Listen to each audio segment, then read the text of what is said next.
ঠাকুর দেহত্যাগের মাত্র কিছুদিন পূর্বে কাশীপুর উদ্যানবাটিতে শ্রী মাকে ডেকে 8টি মন্ত্র শিখিয়ে দিয়েই বলেছিলেন, এসব সিদ্ধ মন্ত্র তোমার কাছে যারা দীক্ষাপ্রার্থী হয়ে আসবে তাদের দিও।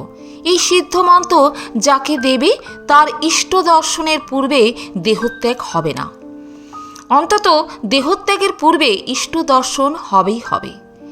এরপরে তোমার কাছে আরও অনেকে দীক্ষা নিতে আসবে, তুমি তাদের দিও।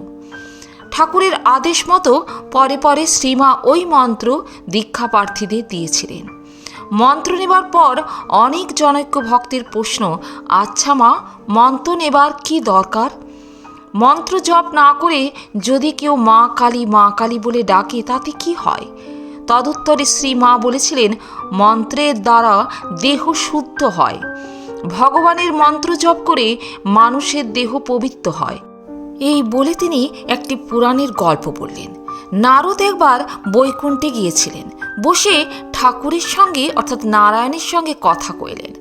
নারদ তখন চলে গেলেন। ঠাকুর লক্ষ্মীকে বললেন, লক্ষ্মী, এখানে গোবর দাও। লক্ষ্মী জিজ্ঞাসা করলেন, কেন ঠাকুর?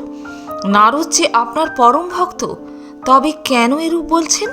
ঠাকুর বললেন, নারদের এখনো মন্ত্র নেওয়া হয়নি। মন্ত্র না নিলে দেহ শুদ্ধ হয় না। অন্তত দেহ শুদ্ধের জন্য মন্ত্রের দরকার। প্রণাম ঠাকুর, প্রণাম মা।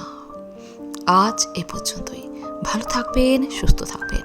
যদি ভিডিওটি ভালো লাগে একটা লাইক অবশ্যই করবেন। আর আপনি যদি নতুন এসে থাকেন আমার চ্যানেলটিকে সাবস্ক্রাইব করে বেল আইকনটি প্রেস করতে ভুলবেন না। সবার আগে বেলা 3টায় পৌঁছে যাবে আমার ভিডিওগুলি আপনার কাছে প্রতিদিন। ধন্যবাদ।